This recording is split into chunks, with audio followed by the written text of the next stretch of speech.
Hello दोस्तों, स्वागत है आपका हमारे चैनल मूवी स्ट्रिप पर। दोस्तों, आज मैं आपको डिज्नी प्लस हॉटस्टार की नई web series the secret of the शिलेदार के बारे में बताने जा रहा हूं। दोस्तों, यह सीरीज 31 जनवरी के दिन रिलीज कर दी गई है, जिसे हिंदी के साथ साथ तमिल, तेलुगु, मलयालम, कन्नड़, बंगाली और मराठी भाषा में भी देखा जा सकता है। फिलहाल इस web series the secret of the शिलेदार के सिर्फ 6 एपिसोड को रिलीज किया गया है, जिसकी लेंथ तकरीबन 40 से 50 मिनट के भीतर है। सीरीज के मुख्य किरदार में आपको राजीव खंडेलवाल जैसे दिग्गज एक्टर देखने को मिलेंगे, जिन्हें आपने इससे पहले बहुत सी फिल्मों और टीवी शोज में देखा होगा, जिनमें टेबल नंबर 21 और आमिर जैसी फिल्में शामिल हैं। दोस्तों, सीरीज की कहानी मुख्य रूप से छत्रपति शिवाजी महाराज के खजाने की खोज पर बुनी गई है, जिसकी रक्षा एक सीक्रेट संगठन के द्वारा की जाती है, जिनको शिलेदार बोलते हैं। तो चलिए सबसे पहले जान लेते हैं कि शिलेदार का मतलब क्या होता है। सन 1630 से 1818 शताब्दी में मराठा साम्राज्य में एक अलग तरह के सैनिक हुआ करते थे, जिनके पास खुद की एक तलवार के साथ एक घोड़ा भी हुआ करता था। यह शिलेदार अपने दुश्मनों से लोहा लेने के लिए सबसे आगे खड़े होते थे और इनके पीछे बाकी सेना, मतलब यह अपनी सेना का नेतृत्व किया करते थे। इन शिलेदार को मराठा साम्राज्य में एक विशेष स्थान प्राप्त। ये कुछ महत्वपूर्ण चीजों की भी अपने दुश्मनों से रक्षा करते थे। आम भाषा में इन्हें तेज दिमाग वाले सेना के लीडर भी कह सकते। दोस्तों, यह सीरीज प्रतीप शद्र नामक एक मराठी नॉवल पर आधारित है, जिसमें छत्रपति महाराज के खजाने और सिंहासन की जिम्मेदारी कुछ विशेष प्रकार के लोगों को दी गई थी। इन्हीं तेज दिमाग वाले को शिलेदार कहा जाता है। तो चलिए सीरीज का स्टोरी एक्सप्लेनेशन स्टार्ट करते हैं। वेब सीरीज की कहानी सन 1996 में कोल्हापुर की एक जगह से स्टार्ट होती है। शुरू में हमें एक आदमी अपनी कार में अपनी पत्नी और बेटी के साथ कहीं जाता हुआ दिखाई देता है। तभी उसके पीछे एक ट्रक लगा हुआ होता है, जो कि उसका पीछा कर रहा था। कुछ देर बाद हमें पता चलता है कि वह ट्रक उनका पीछा नहीं कर रहा था, बल्कि वह उनको मारने आया हुआ था और वह उनकी गाड़ी को टक्कर मारता है, जिससे उनकी गाड़ी पुल से नदी में गिर जाती है, जिसमें उसकी बीवी और बच्चा भी डूब रहे होते हैं। जैसे तैसे उस बच्चे के पापा उसको कार से बाहर निकाल देते हैं, लेकिन उसके मम्मी और पापा उस कार से बाहर नहीं आ पाते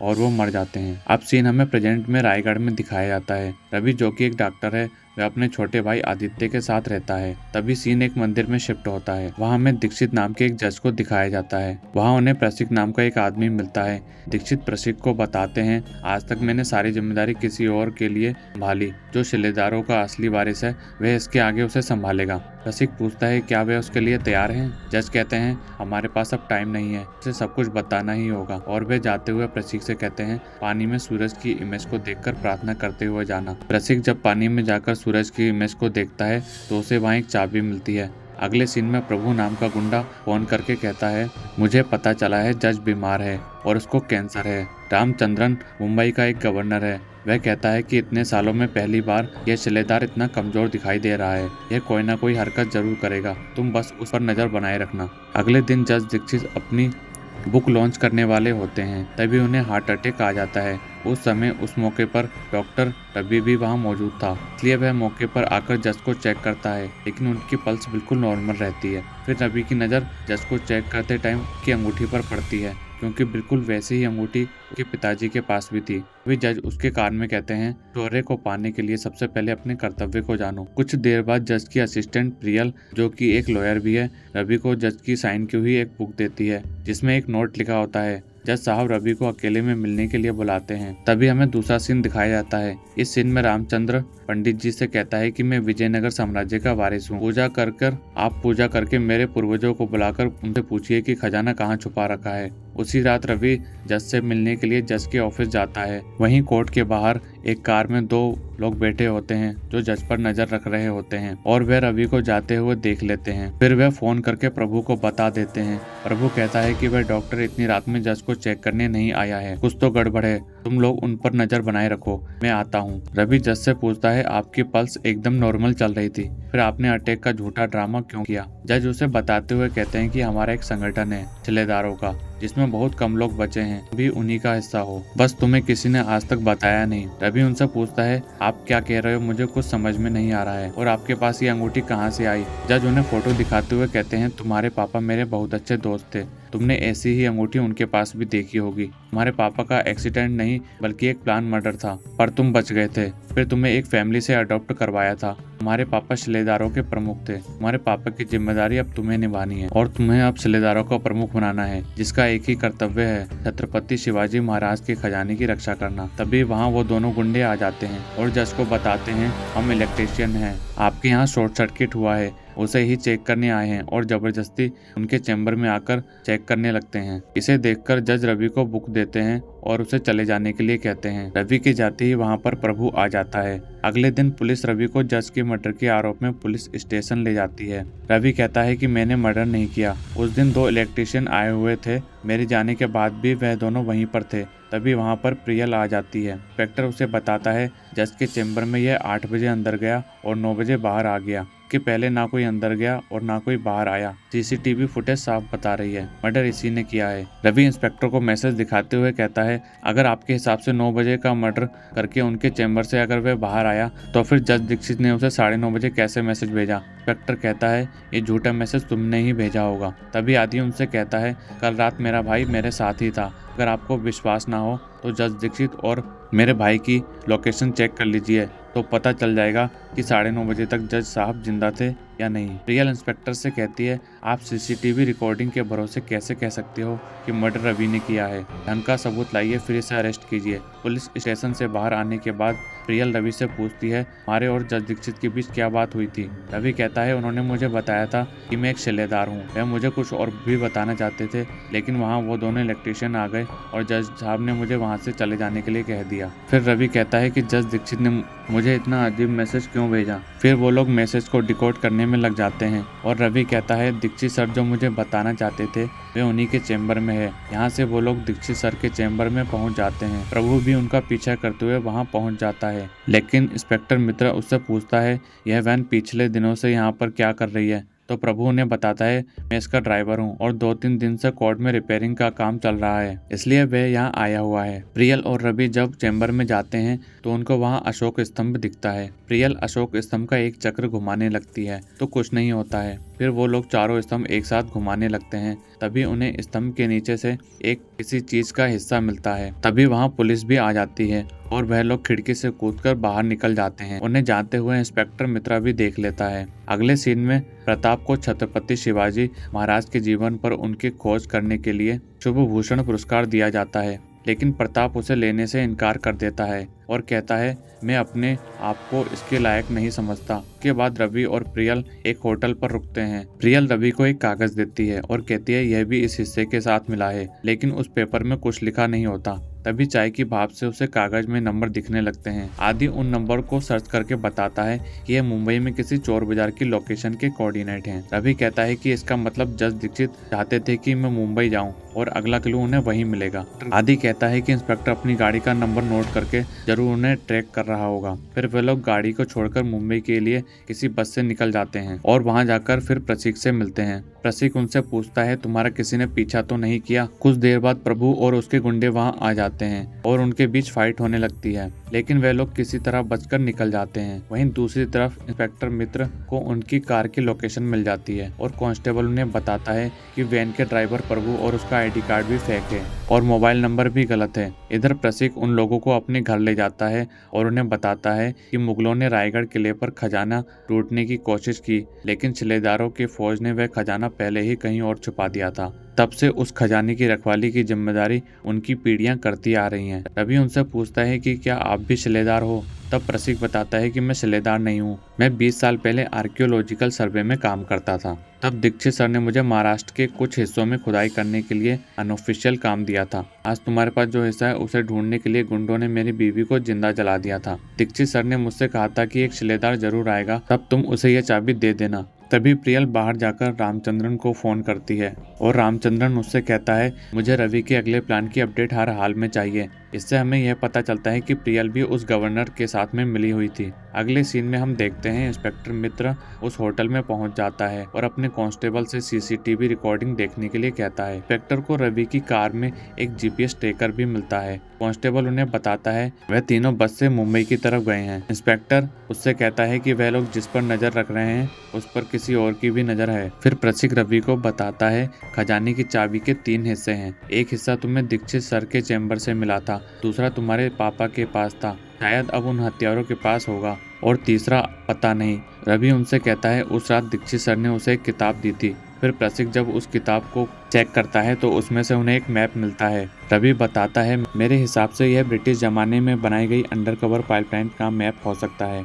ब्रिटिश के द्वारा बनाई गई monument gateway of India, Victoria terminal, general post office और राजभवन को यह पाइपलाइन जोड़ती है। आदि कहता है कि काइंड एडवर्ड जब देश के प्रिंस थे तब वो इस राजभवन में ही आकर रुके थे। उनका पक्का इससे ही कोई ना कोई कनेक्शन जरूर होगा। फिर रवि कहता है कि कल राजभवन में फोक कल्चरल डांस प्रोग्राम है, हम लोग इवेंट को अटेंड करने के बहाने वहां जाएंगे। अगले दिन वो राजभवन जाते हैं। रवि आदि को बाहर नजर रखने के लिए कहता है। फिर रवि, प्रसिक और प्रियल अंदर जाकर नेक्स्ट क्लू ढूंढने लगते हैं। रवि को वहाँ एक फोटो में अंगूठी दिखाई देती है और वो उन लोगों को बताता है यह डॉक्टर सर देशमुख की फोटो है। राजभवन में शिलेदारों का कनेक्शन इन्हीं से है। रवि आदि को फोन करके सर देशमुख के बारे में पता लगाने के लिए कहता है। आदि उन्हें बताता है डॉक्टर सर देशमुख ने अपने टाइम में लाइब्रेरी को रिनोवेट किया था। रवि और प्रसिक लाइब्रेरी में जाते हैं। तभी प्रियल भी उनके पीछे पीछे आ रही होती है, लेकिन उसे गार्ड देख लेता है और उसे रोककर पूछता है, आप यहाँ क्या कर रहे हो? तभी प्रियल बहाना बनाते हुए कहती है कि कल्चरल प्रोग्राम जहाँ चल रहा है वह हॉल उसको नहीं मिल रहा। गार्ड उसको अपने साथ हॉल में ले जाता है। कुछ देर बाद प्रभु भी राजभवन आ जाता है। आदि उसे देखकर रवि को कॉल करता है, लेकिन नेटवर्क चले जाते हैं और कॉल कट हो जाती है। रवि और प्रसिक जब अंडरग्राउंड जाते हैं तो उन्हें वहाँ एक सुरंग दिखाई देती है। वहाँ पहुंचकर उन लोगों को एक कमरा मिलता है। वह लोग कमरे के अंदर जैसे ही जाते हैं दरवाजा बाहर से बंद हो जाता है। फिर वो लोग बाहर निकलने का रास्ता ढूंढने लगते हैं। रवि प्रसिक को बताता है, यहाँ हर ईंट पर शिलेदारों का निशान बना हुआ है, लेकिन एक ईंट पर सिर्फ तलवार दिखाई दे रही है। प्रसिक को सांस लेने में दिक्कत होती है और वो वहीं बैठ जाता है। तभी रवि को प्रसिक के पीछे एक ढाल का निशान दिखाई देता है। वह दोनों उन ईंट को एक साथ दबाते हैं। तभी गेट खुल जाता है और उन लोगों को एक बॉक्स मिलता है। उसे लेकर वह लोग जाने वाले होते हैं। तभी प्रभु वहां आ जाता है और प्रसिक से कहता है, यह बॉक्स उसे दे दो, वरना वह तुम्हारा भी वही हाल करेगा जो तुम्हारी पत्नी का किया था। इतना सुनते ही प्रसिक उससे लड़ने लगता है और उसके पेट में लकड़ी घुसाकर उसे मार देता है। कुछ देर बाद वहाँ गवर्नर रामचंद्रन भी आ जाता है और कहता है कि जिस खजाने को तुम लोग ढूंढ रहे हो वह मेरा है। इसके लिए ही मैंने जज को मारा था और जो तुम्हारे हाथ में है वह मुझे दे दो, वरना मैं प्रियल को भी मार दूंगा। फिर प्रसिक रामचंद्रन से लड़ने लगता है और रवि और प्रियल को वहां से भाग जाने के लिए कहता है, लेकिन रामचंद्रन प्रसिक को मार देता है। उन लोगों के भाग जाने के बाद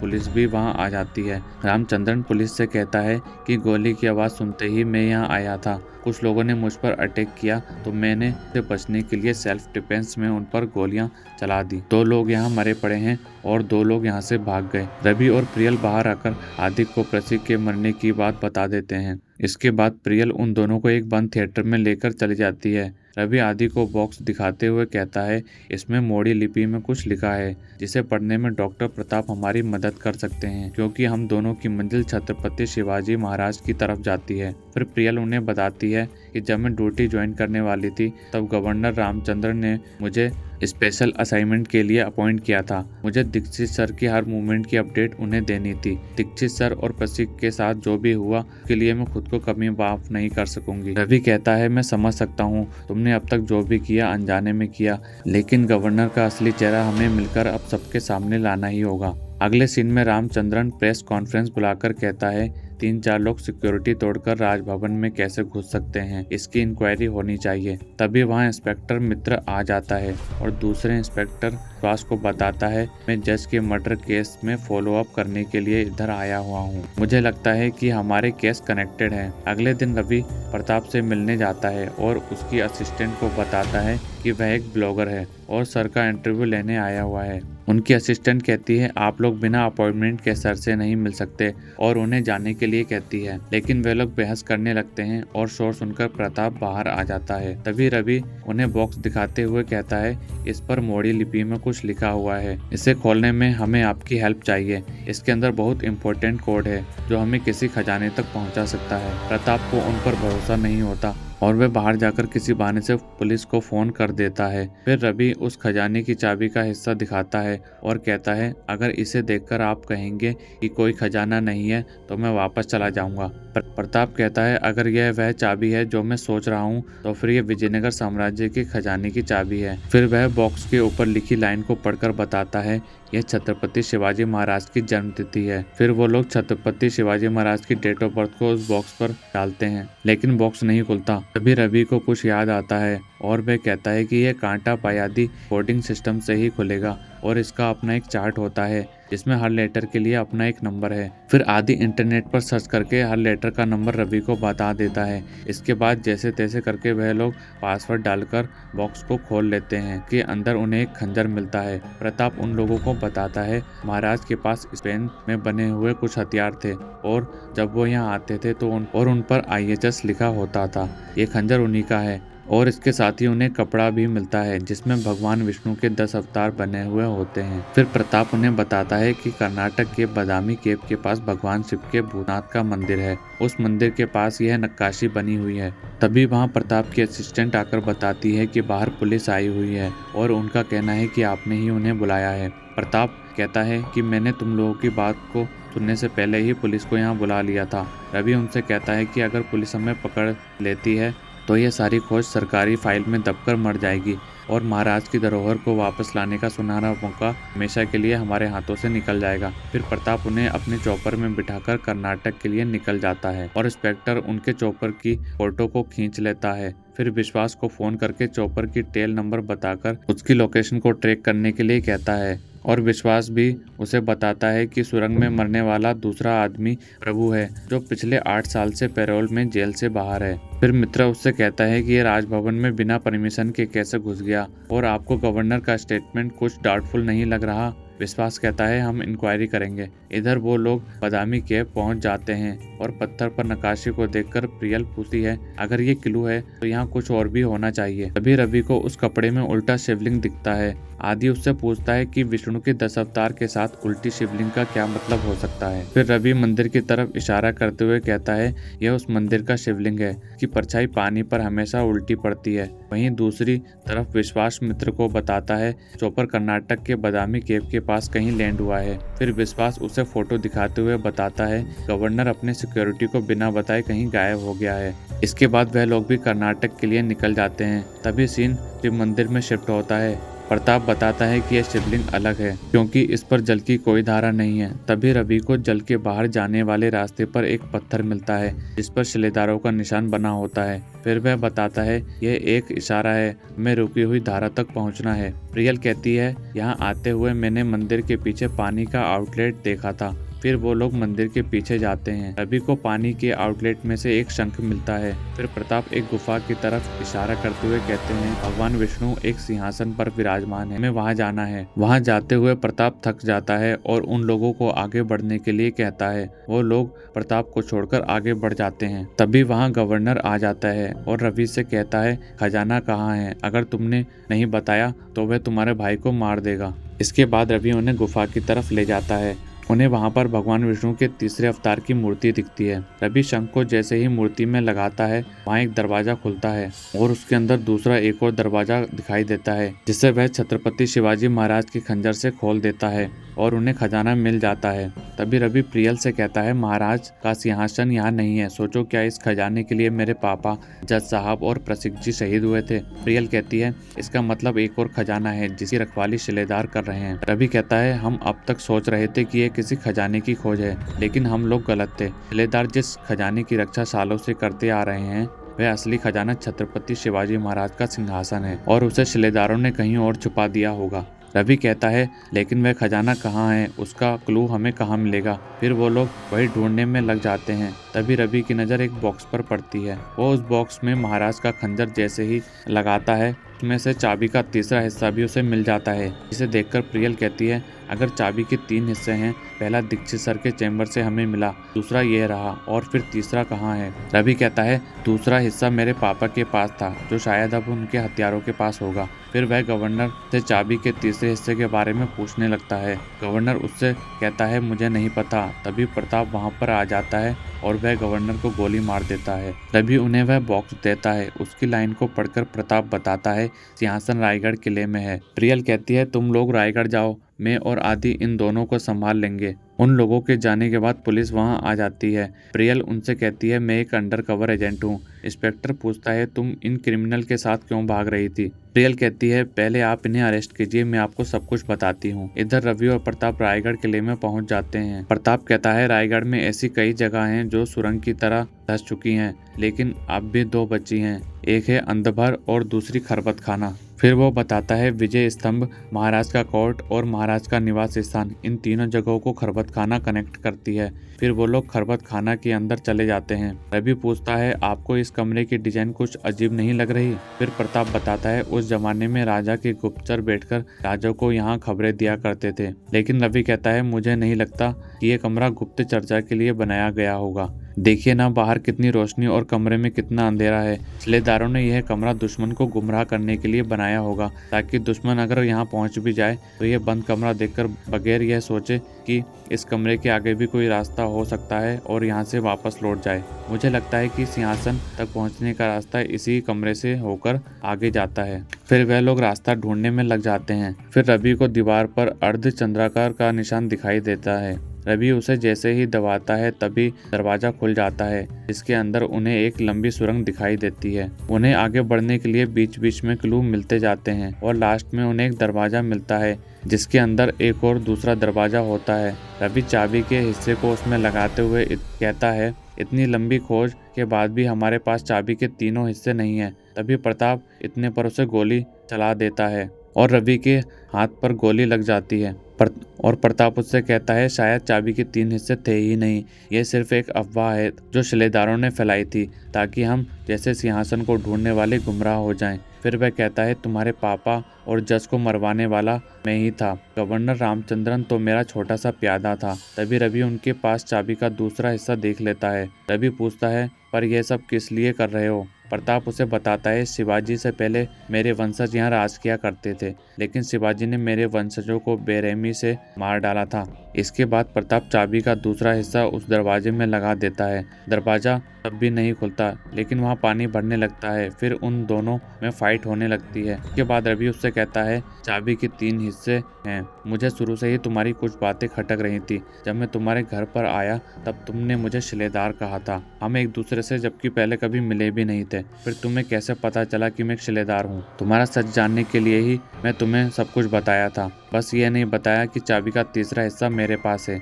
इसके बाद वह तीसरे हिस्से को भी दरवाजे में लगा देता है। तभी अंदर पानी आना बंद हो जाता है और एक बड़ा सा पत्थर प्रताप के ऊपर आकर गिर जाता है, जिससे उसकी मौत हो जाती है। इसके बाद रवि उस दरवाजे को खोल देता है। फिर उसे छत्रपति शिवाजी महाराज का सिंहासन चमकता हुआ दिखाई देता है और ये वेब सीरीज यहीं पर खत्म हो जाती है। दोस्तों, आपको ये वेब सीरीज कैसे लगी हमें कमेंट सेक्शन में जरूर बताएं और तब तक के लिए हमारे वीडियो को लाइक करके हमारे चैनल को सब्सक्राइब जरूर करें।